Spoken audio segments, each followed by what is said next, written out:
Hi, this is Ed Ryan, Senior Services Sales Executive for SMP, responsible for our managed services practice and our cloud services. And thanks for joining us today for another webinar in our Tech Intelligence series. Today's topic will be business continuity, and we're going to focus specifically on the backup and disaster recovery aspects of business continuity. With me and presenting today is Sean Arnold, Channel Account Executive from Offsite Data Sync. They're a premier partner of SMPs in this space and help us deliver solutions to our partners, so our customer community. Sean, I'll hand it off to you, and thanks for listening. Thanks, Ed. It's a pleasure to be here today and speak through business continuity, backup, and disaster recovery, and how it affects every organization in today's landscape. We're going to start by looking at the real cost of a disaster. So a disaster, by definition, is a catastrophic event that would require significant resources to bring any organization back online. The question is not, will a disaster occur, but rather, how have I mitigated our risk in the event of a disaster? We see here the three most obvious and costly results of a disaster. So unplanned downtime resulting in loss of revenue and bottom line profitability, replacement infrastructure in the event that hardware is compromised, and the overtime labor from your support team to execute your disaster recovery plan. While these themselves can be catastrophic to the short and long-term survival of a business, they certainly don't tell the whole story. So the figures we're going to go through now illustrate the vulnerability that disasters expose organizations to and the root cause in many cases. The OISG group reports that companies in the U.S. lose 300,000 hours annually to unplanned downtime. Individually, the average downtime a business can expect to face annually is 27 hours, and that cost is $212,000 per hour, affecting revenue and bottom line profitability. IT support downtime reduces companies' ability to generate income by more than 22% annually, and 81% of companies experience a repeat of the same IT-related incident since the first occurrence. So then, as we define what a disaster means in the business IT landscape, we see that 60% of companies said human error is the most common cause of downtime incidents. So what many organizations are facing is internally sourced downtime as the most common root cause. So then, as we define what a disaster means in the business IT landscape, we see that many organizations are facing internally sourced downtime as the most common root cause. In addition to human error, disasters may also take the form of natural or geographical disasters. You'll also be looking at crypto lock, malware, ransomware, power failure, among many other things that cause downtime inside of an organization and ultimately are prescribed as a disaster. As businesses adapt to the ever-evolving landscape of threats to their data and in turn their survival, it's imperative that risk be mitigated. The most cost-effective and efficient method by which to mitigate inherent risk is following the 3-2-1 guidelines for best practices backing up your data. So the 3 represents having at least 3 copies of your data. The 2 represents storing the copies on 2 different media, like a NAS unit, cloud repository, local backup storage, or even the more antiquated method of tape storage. And then the 1 represents keeping 1 backup copy offsite. So looking at having at least 3 copies of data, why isn't 1 backup enough? Well, imagine that you keep your original data on device number 1 and it's backup on device number 2.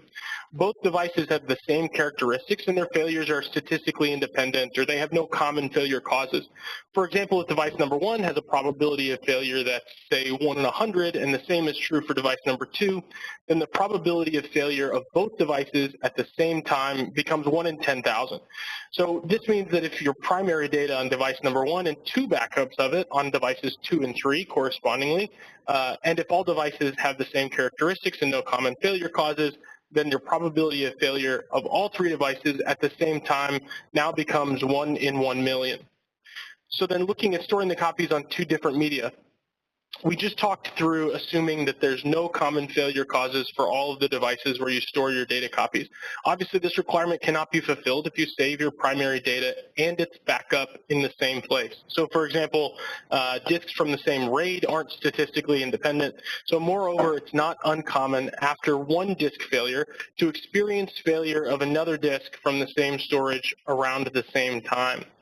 So, looking at keeping one backup copy off-site, it's really important to remember why we don't leave our valuables in our car.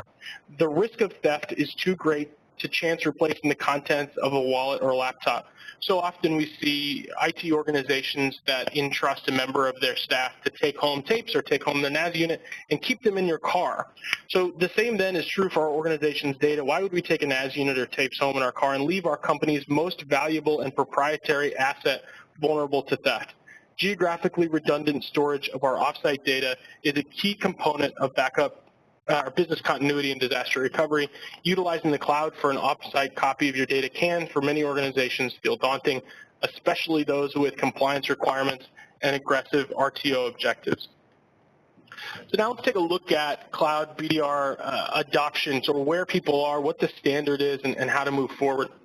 So as consumer education has broadened, cloud adoption is seeing steep increases for not only business continuity and disaster recovery, but infrastructure and application hosting as well.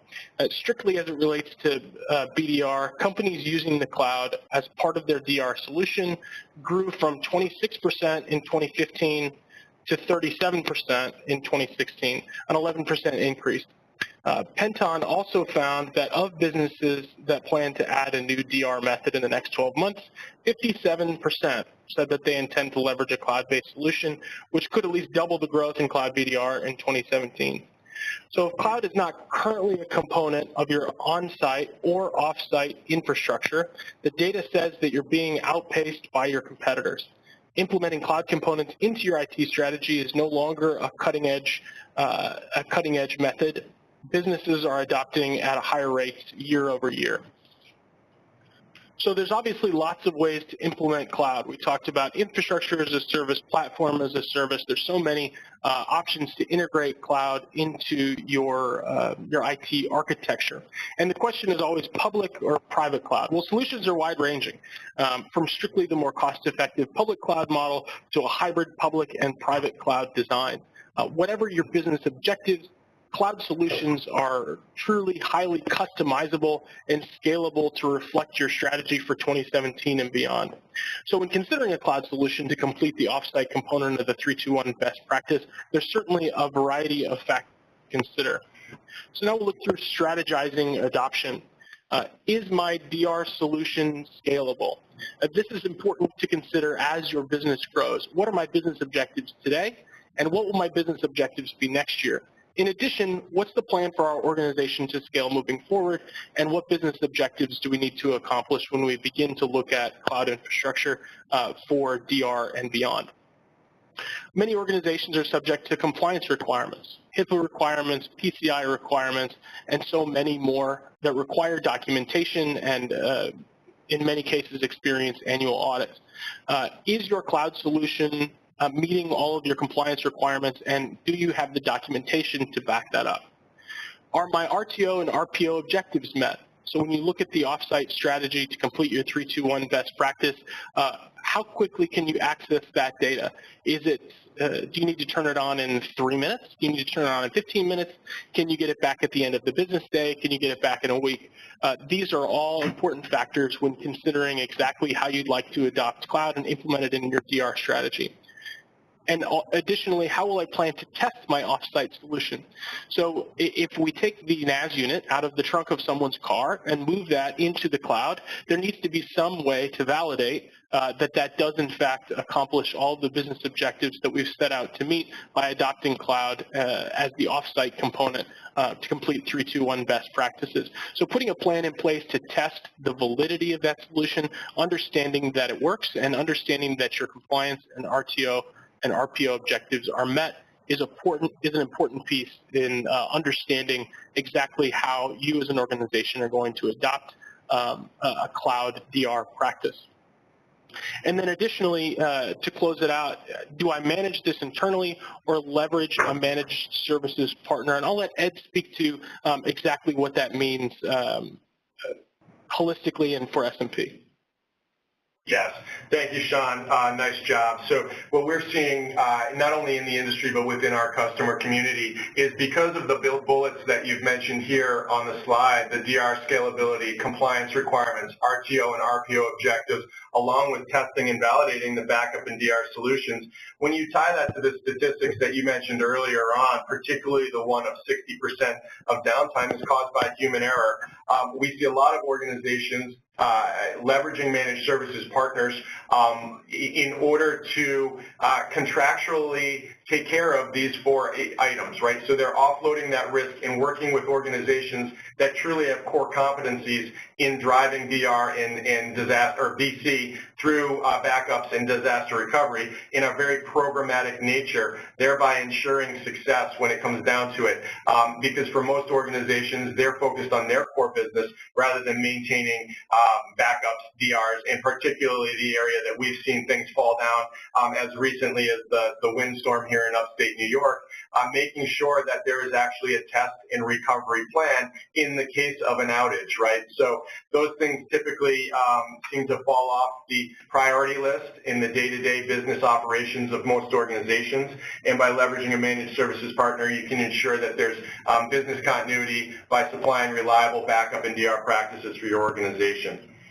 So with that, I think we've completed the content. The recording of this content will be available on SMP's public website.